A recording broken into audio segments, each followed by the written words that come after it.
je veux vous rappeler d'une petite, on pourrait dire, tradition. Je l'ai vu souvent quand j'ai grandi dans les églises anglophones.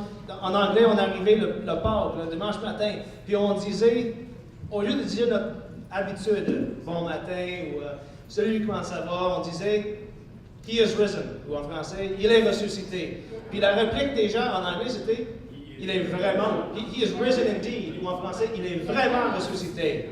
C'est bon? Gardez ça en tête, ça se peut que ça revienne matin. On peut faire un petit pratique. Il est ressuscité! Ouais, alors j'invite les enfants.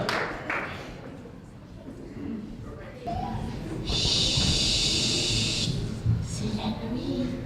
Les disciples dorment dans le jardin. Mais Jésus prie, car il sait ce qui s'en vient. Les soldats viennent l'arrêter. Et Jésus n'a pas résisté. Il les part tous abandonnés. Et en plus, injustement condamnés. Chut, il fait noir. Jésus est cloué sur la croix. Il est puni pour toi et moi. Dans un tombeau, ils l'ont couché. Mais est-ce que tout est terminé? Non! Mais il faut attendre 1 jour, 2 jours, 3 jours. Youpi! Youpi! Jésus n'est plus mort, il est revenu à la vie, comme Dieu l'avait promis. Chut! Écoute la bonne nouvelle. Aujourd'hui, mon ami, mets ta confiance en lui. Jésus a racheté ta vie à un très grand prix.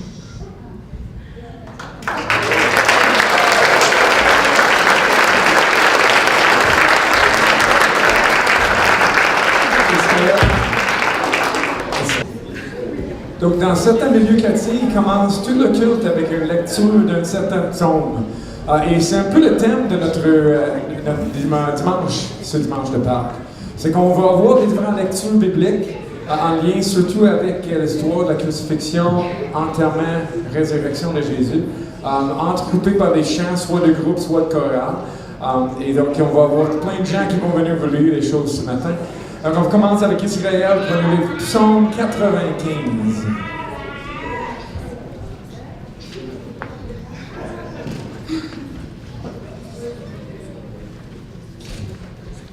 Venez, chantons avec allégresse à l'Éternel, poussons des cris de joie vers le rocher de notre salut.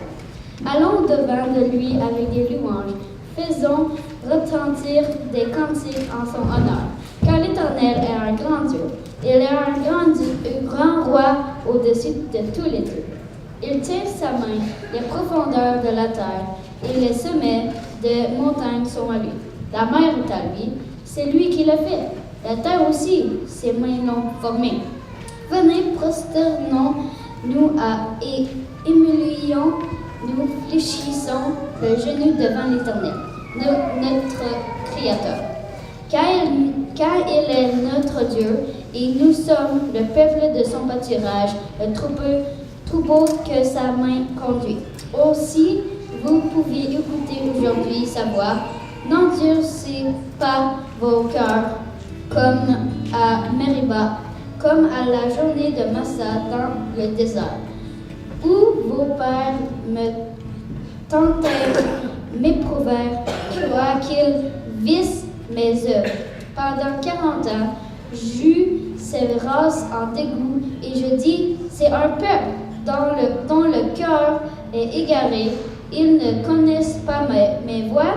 Aussi, je jurais dans ma colère, ils n'entraîneront pas mon repos.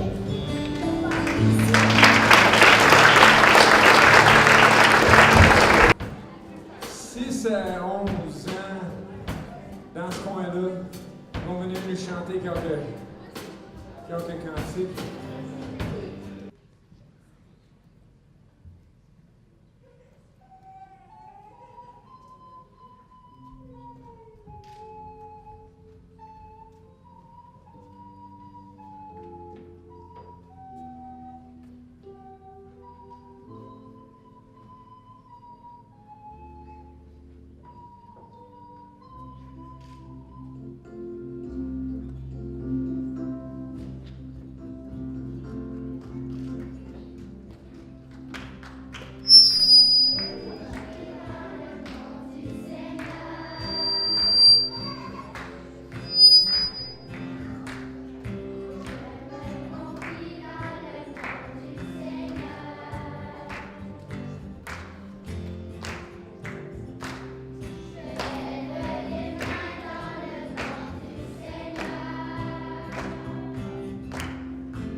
on va commencer nos lectures de la Semaine Sainte.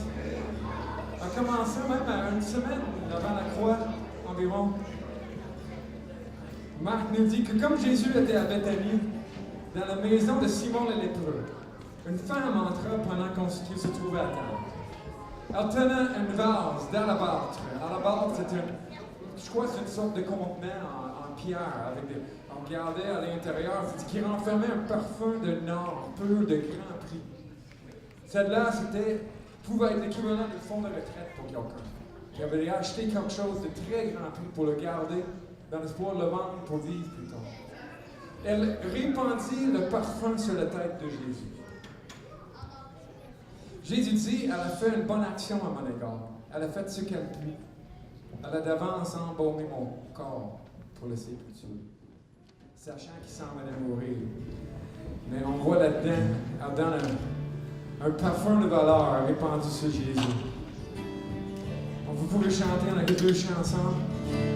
On va chanter avant d'avoir d'autres lectures.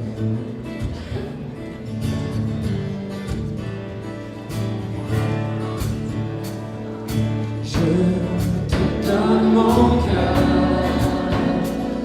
il ne m'appartient plus.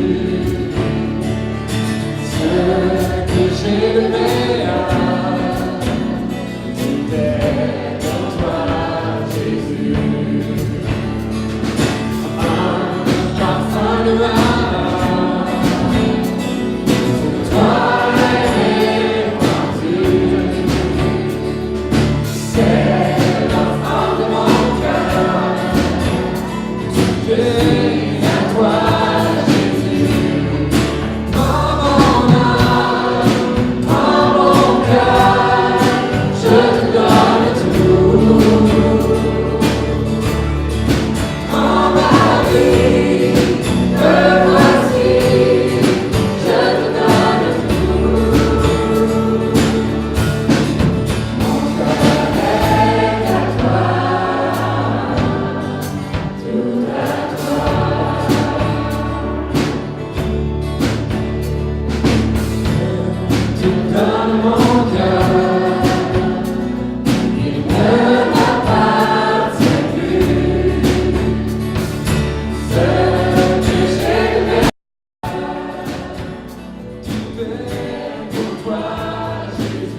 la lecture de Jean 20, verset 1 à 31.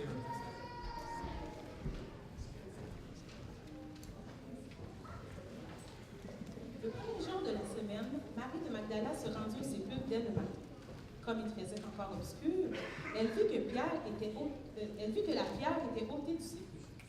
Elle courut vers Simon-Pierre et vers l'autre disciple que Jésus aimait et leur dit, « Ils ont enlevé du sépulcre le Seigneur, et nous ne savons pas où ils l'ont mis. » Pierre et les autres disciples sortirent et allèrent au sépulcre. Ils couraient tous les deux ensemble. Mais l'autre disciple courut plus vite que Pierre et arriva le premier au sépulcre.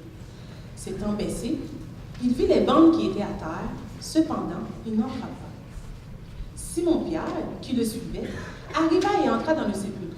Il vit les bandes qui étaient à terre et le linge qu'on avait mis sur la tête de Jésus, non pas avec les bandes, mais plié dans un lieu à part.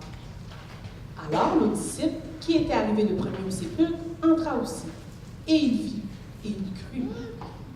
Car il ne comprenait pas encore que, selon les Écritures, Jésus devait ressusciter des morts. Et les disciples s'en retournèrent chez eux. Cependant, Marie se tenait dehors près du sépulcre et pleurait. Comme elle pleurait, elle se baissa pour regarder dans le sépulcre, et elle vit 2 anges vêtus de blanc, assis à la place où avait été couché le corps de Jésus, l'un à la tête, l'autre aux pieds. Ils lui dirent, « Femme, pourquoi pleures-tu? » Elle leur répondit, « Parce qu'ils ont enlevé mon Seigneur, et je ne sais pas où ils l'ont mis. » En disant cela, elle se retourna, et elle vit Jésus debout, mais elle ne savait pas que c'était Jésus. Jésus lui dit, « Femme, pourquoi pleures-tu? Qui cherches-tu? » Elle, pensant que c'était le jardinier, lui dit, « Seigneur, si c'est toi qui l'as emporté, dis-moi où tu l'as mis, et je le prendrai. » Jésus lui dit, « Marie. » Elle se retourna et lui dit en hébreu, « Rabouni », c'est-à-dire maître. Jésus lui dit, « Ne me touche pas, car je ne suis pas encore monté vers mon Père. Mais va trouver mes frères et dis-leur que je monte vers mon Père et votre Père, vers mon Dieu et votre Dieu. » Marie de Magdala alla annoncer aux disciples qu'elle avait vu le Seigneur et qu'il leur avait dit ces choses. Le soir de ce jour, qui était le premier de la semaine, les portes du lieu où se trouvaient les disciples étant fermées à cause de la crainte qu'ils avaient des Juifs, Jésus vint, se présenta au milieu d'eux et leur dit, « La paix soit avec vous. » Et quand il eut dit cela, il leur montra ses mains et son côté. Les disciples furent dans la joie en voyant le Seigneur. Jésus leur dit de nouveau, « La paix soit avec vous. Comme le Père m'a envoyé, moi aussi je vous envoie. » Après ces paroles, il souffla sur eux et leur dit, « Recevez le Saint-Esprit. Ceux à qui vous pardonnerez les péchés, ils leur seront pardonnés, et ceux à qui vous les retiendrez, ils leur seront retenus. » Thomas, appelé Didyme, l'un des 12, n'était pas avec eux lorsque Jésus vint. Les autres disciples lui dirent donc, « Nous avons vu le Seigneur. » Mais il leur dit, « Si je ne vois pas dans ses mains la marque des clous, et si je ne mets mes doigts dans la marque des clous, et si je ne mets ma main dans son côté, je ne croirai point. » 8 jours après, les disciples de Jésus étaient de nouveau dans la maison, et Thomas se trouvait avec eux. Jésus vint, les portes étant fermées, se présenta au milieu d'eux, et dit, « La paix soit avec vous. » Puis il dit à Thomas, « Avance ici ton doigt et regarde mes mains. Avance aussi ta main et mets-la dans mon côté. Et ne sois pas incrédule, mais crois. » Thomas lui dit, « Mon Seigneur et mon Dieu. » Jésus lui dit, « Parce que tu m'as vu, tu as cru. Heureux ceux qui n'ont pas vu et qui ont cru. » Jésus a fait encore, en présence de ses disciples, beaucoup d'autres miracles qui ne sont pas écrits dans ces livres. Mais ces choses ont été écrites afin que vous croyiez que Jésus est le Christ, le Fils de Dieu, et qu'en croyant, vous ayez la vie en son nom.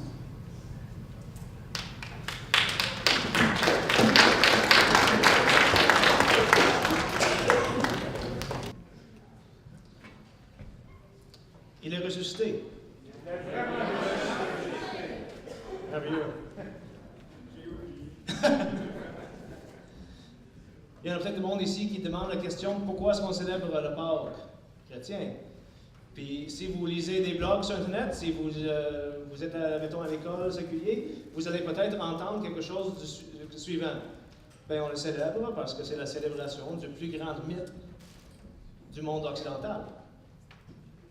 Pourtant, ce que disent les apôtres eux-mêmes qui ont vécu avec Jésus-Christ, tel que Pierre, dans 2 Pierre, chapitre 1, il dit ceci, verset 16, « Ce n'est pas en effet, notez-le bien, là, on veut bien dire, ce sont des mythes, n'est-ce pas? La société veut nous dire que c'est tous des mythes, des légendes, ça n'a pas rapport. » Regarde exactement ce que Pierre dit, comme s'il prévoyait cette accusation. « Ce n'est pas en effet, en suivant des fables habilement conçues, que nous vous avons fait connaître la puissance et l'avènement de notre Seigneur Jésus-Christ, mais parce que nous avons vu sa majesté de nos propres yeux. » Je pourrais continuer, je vais revenir à ça dans pas long.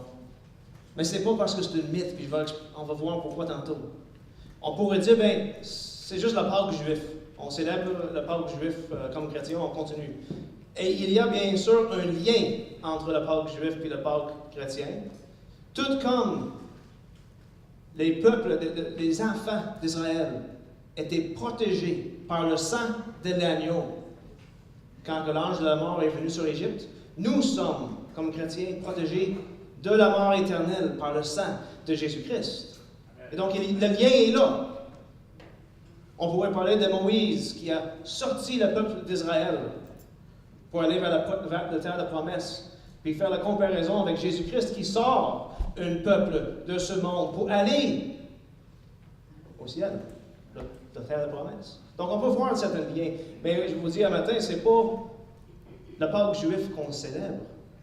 En fait, au contraire, dans le 1er siècle, les chrétiens primitifs ont commencé à fêter la Pâques à tous les dimanches.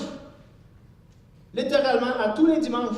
Et des fois, même 2-3 fois par semaine. C'est drôle, hein? Nous, la Pâques, c'est comme 1 fois par semaine. Savez-vous comment ils ont célébré la Pâques? En faisant le repas du Seigneur.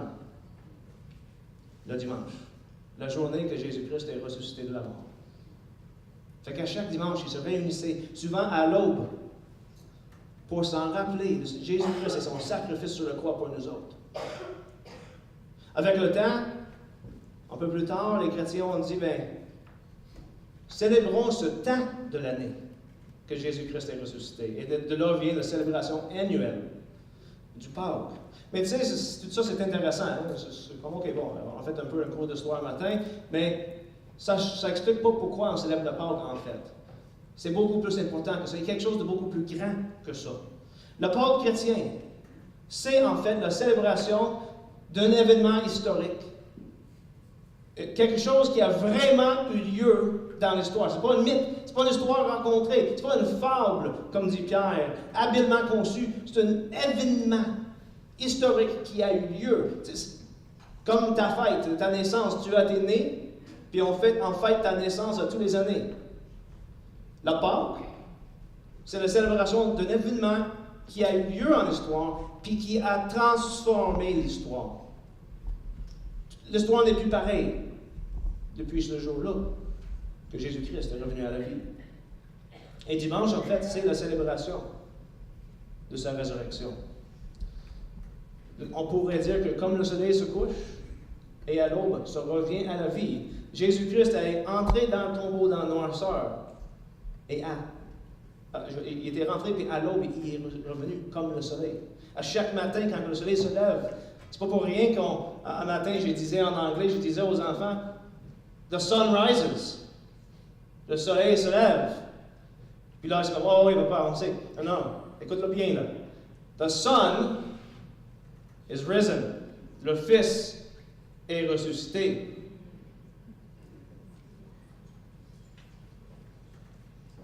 Toute la nature, en fait, nous parle. À tous les années, on voit le printemps qui arrive, puis des beaux fleurs qui étaient morts, enterrés en dessous de la neige, qui revient à la vie. Toute la nature en parle de la renaissance que nous avons en Jésus-Christ. Comme si le Dieu créateur, notez-le bien, je vais dire l'inverse, comme si celui qui a été ressuscité, qui, selon Colossiens chapitre 1, est le créateur du monde, voulut nous rappeler à chaque année de l'effet de son sacrifice. À chaque année. le monde commence à renaître. Puis c'est comme si Dieu a préparé un signe, un rappel dans la nature pour dire, rappelez-vous, je vous ai donné la nouvelle naissance, une nouvelle vie. Vous êtes une nouvelle créature. Vous n'êtes plus pareil. Il y a 3 choses que je veux ressortir. Premièrement, Jésus a vraiment existé. Il a vraiment été tué sur une croix romaine, crucifié. Il a vraiment été mis dans un tombeau. Et il a vraiment été ressuscité. Et nous avons des témoins oculaires. En 1 Corinthiens chapitre 15, Paul, et d'ailleurs 1 Corinthiens chapitre 15, les versets 3 à 8, 3 à 9, on nous dit, même des théologiens libéraux qui ne veulent rien savoir du chrétiennisme, qui ne croient pas le chrétiennisme en fait, ils disent que ces versets, 1 Corinthiens chapitre 15, les versets 3 à 8, proviennent de probablement l'année 35. 35, pas rien d'autre, on ne parle pas de 1935, c'est 35. Ça, c'est capital quand tu penses. Pourquoi? Parce que Jésus est supposé être né à peu près 5 ans avant. Donc, nous avons dans ces versets ici un récit, quelque chose que les chrétiens disaient à l'intérieur de 5 ans de la mort et la résurrection de Jésus-Christ. Historiquement parlant, c'est plus fiable que la plupart des livres d'histoire que nous avons dans nos bibliothèques. Okay? Remarquez qu'est-ce que dit Paul. Je vous ai transmis avant tout ce que j'avais aussi reçu. On parle d'une transmission orale, une tradition qui est passée d'une génération à l'autre, qu'on doit s'en rappeler. Et ici, c'est écrit très tôt. Christ est mort pour nos péchés, selon les Écritures. Christ est mort pour nos péchés, selon les Écritures. Il est l'accomplissement des prophéties. Il a été enseveli, il est ressuscité le 3e jour. Selon les Écritures, encore, l'accomplissement des prophéties fait longtemps avant sa naissance. Il a été, notez bien, on a 2 éléments à date. Il est mort, il a été enseveli et ressuscité. Tout ça selon les Écritures. Puis on pourrait arrêter là et dire, c'est un bel mythe. Où sont les preuves? Et je vous demande, si on demande une preuve historique, mettons, de ta naissance, d'un événement qui est arrivé dans ta vie, mettons que tu as gagné un prix ou quelque chose de même. Qu'est-ce que tu vas donner comme preuve? J'étais là, tu peux me faire confiance. Là, je ne suis pas sûr que je peux te faire confiance. As-tu quelque chose d'autre pour me prouver que tu as vraiment eu ça? Une autre chose que tu pourrais peut-être dire, c'est mon père était là. Lui, il pourrait te dire. Puis mes parents aussi, puis en fait, mes grands-parents étaient là aussi. C'est quoi qu'on fait? On dit, attends, on a des témoins oculaires. J'ai des témoins oculaires pour démontrer, et en fait pour prouver un événement historique. La seule preuve qu'on peut donner, c'est des témoins oculaires. Et c'est quoi que dit Paul ici? Verset 5. Et il a été vu par ses faces. Attends que ça c'est un. Puis par les 12. 13 témoins oculaires. Puis déjà, c'est pas super. Pour être condamné de mort, ça prend 2 témoins oculaires pour être condamné de mort. Verset 6. 13 personnes, témoins oculaires, c'est pas super. Verset 6.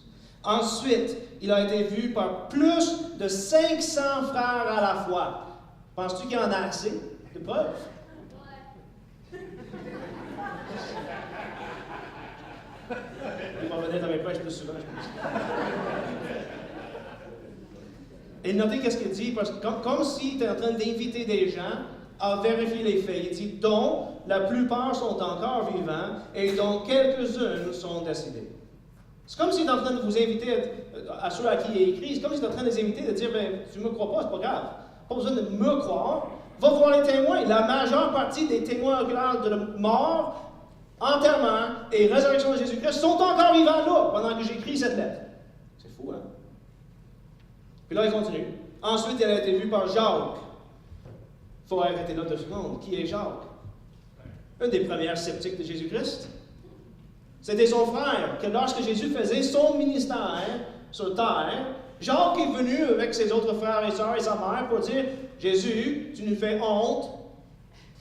C'est fun, hein? Reviens avec moi à la maison.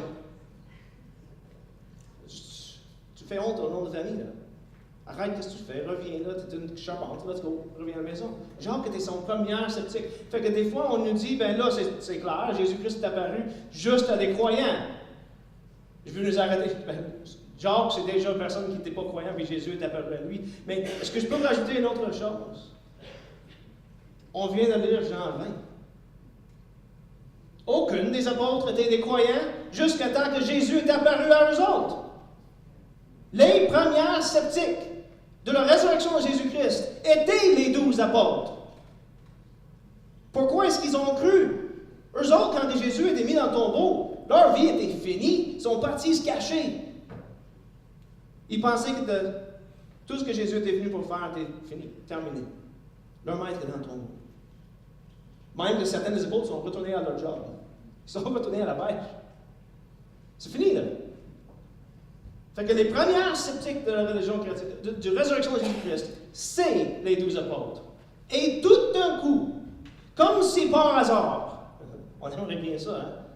Ils deviennent des missionnaires qui parcourent le monde entier, qui sont prêts à mourir pour un seul message. Jésus-Christ est ressuscité, on l'a vu. On a vu. Ils sont prêts, eux autres, à mourir pour ça. C'est d'autres choses pour, mettons, quelqu'un comme moi qui dirait aujourd'hui, je suis tellement passionné pour la religion chrétienne que je suis prêt à mourir parce que je crois ça. Mais qui va mourir pour un mensonge que lui a lui-même commencé? À un moment donné, vers la fin, là, juste avant que l'arche tombe, il va dire, wow, wow, wow, wow. Je l'ai inventé, là. Je tiens plus à la vie qu'à un mensonge. Aucun des apôtres ont fait ça. Ils sont tous allés à la mort en proclamant qu'ils ont vu l'impossible. Ils ont vu Jésus-Christ ressuscité. Et Paul, verset 7, on continue le verset, ça dit, puis par tous les apôtres. Verset 8, après eux tous, il s'est fait voir à moi comme à l'avorton. Et encore, c'est pas juste les sceptiques maintenant. Les 12 apôtres qui ne croyaient pas. Et vous avez vu en Jean 20, là, c'est pas comme s'ils ne croyaient pas, puis Jésus est apparu, puis tout d'un coup, ils sont comme, ah, il est ressuscité. Vous avez remarqué ça hein, dans Jean 20? Ça fait que Jésus est apparu aux autres, puis leur premier réflexe, c'est, ah, une fantôme. Puis il dit, prouve que tu n'es pas un fantôme. Fait que Jésus prend quelque chose à manger. Puis là, les apôtres, il dit à Judas, Thomas, merci. Dit à Thomas, il dit, oh, hey, Jésus est revenu, on a même testé. Puis Thomas dit, vous êtes malade, on ne revient pas de la mort. Tant que je n'ai pas mis ma main dans son côté, je ne le croirai pas. Puis la prochaine fois que Thomas est avec eux autres, qu'est-ce qui se passe? Jésus apparaît et dit, ben voilà les trous. Si c'est ça que ça prend pour te faire croire, mets ta main là. Et la réaction de Thomas, c'est, mon Seigneur et mon Dieu. La connexion s'est faite tout de suite. Il est ressuscité. Il n'est pas juste un simple prophète. Il n'est pas juste un simple roi qui est venu pour libérer le peuple d'Israël de Rome. Il est Dieu. Et après tout ça, il est apparu à Paul. Mais qui est Paul? Paul, c'est même pas un disciple. Il n'est même pas relié à Jésus-Christ. C'est pas son frère. C'est pas comme s'il y avait une partie dans la vie de Jésus-Christ. Il haïssait Jésus-Christ. Il a dédié sa vie à détruire le christianisme. Et selon les actes, selon ses propres paroles, dans ses propres lettres que lui a écrites, il dit, j'ai parcouru le monde pour mettre les chrétiens en prison pour les tuer. Et Jésus est apparu à l'ennemi.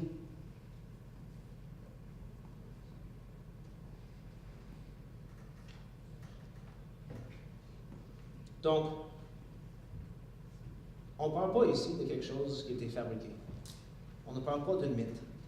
Le chrétianisme, c'est la seule religion qu'on peut démontrer la fausseté en démontrant qu'un événement historique n'est pas arrivé.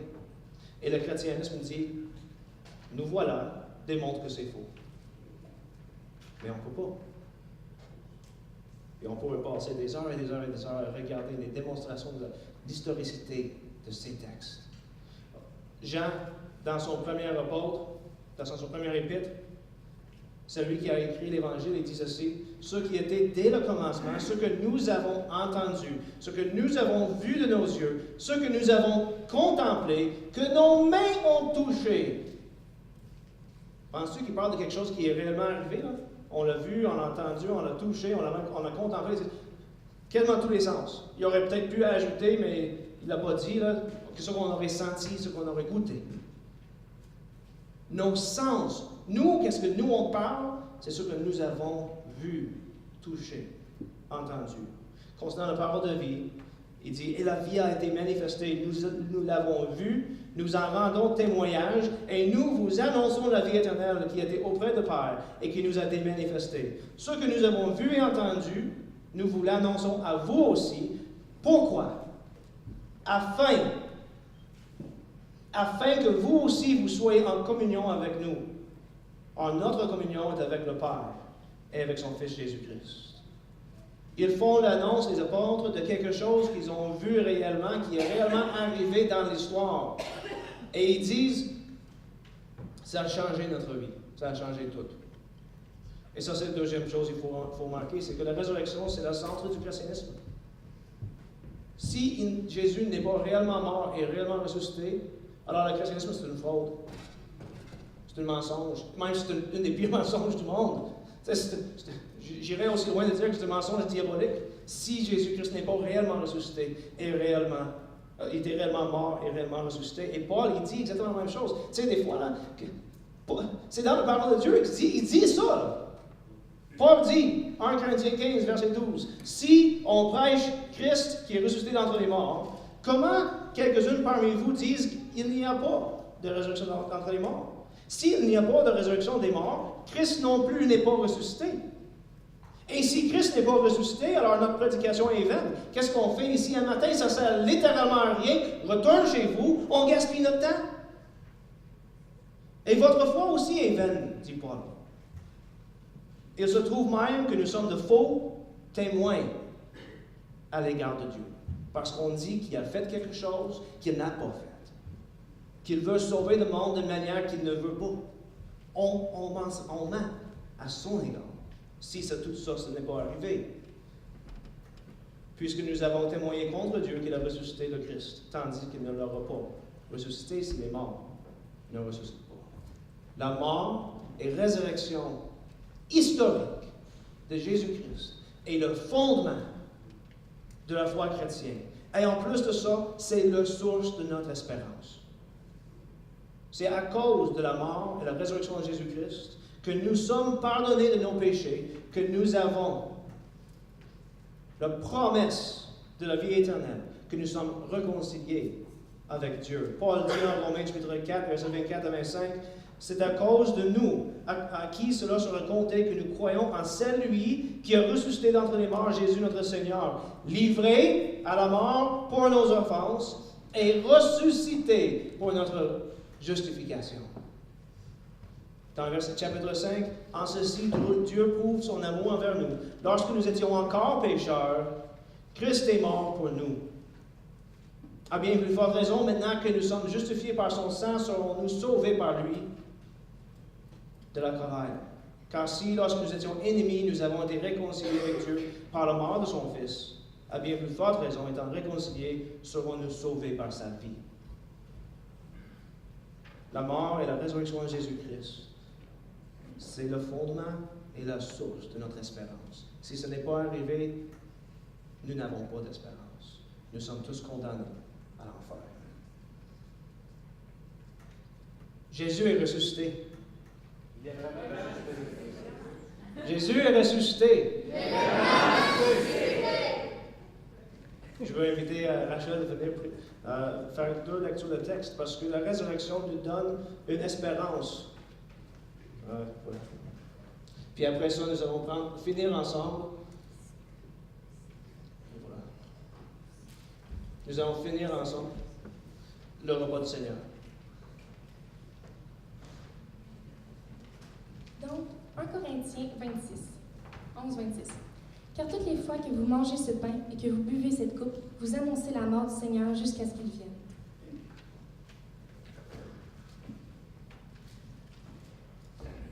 Et 2 Pierre 3, 11 à 13. Puisque tout cela est en voie de dissolution, combien votre conduite et votre piété doivent être saintes. Attendez et hâtez l'avènement du jour de Dieu, jour à cause duquel les cieux enflammés se dissoudront et les éléments embrasés se fondront. Et nous attendons selon sa promesse de nouveaux cieux et une nouvelle terre où la justice habitera.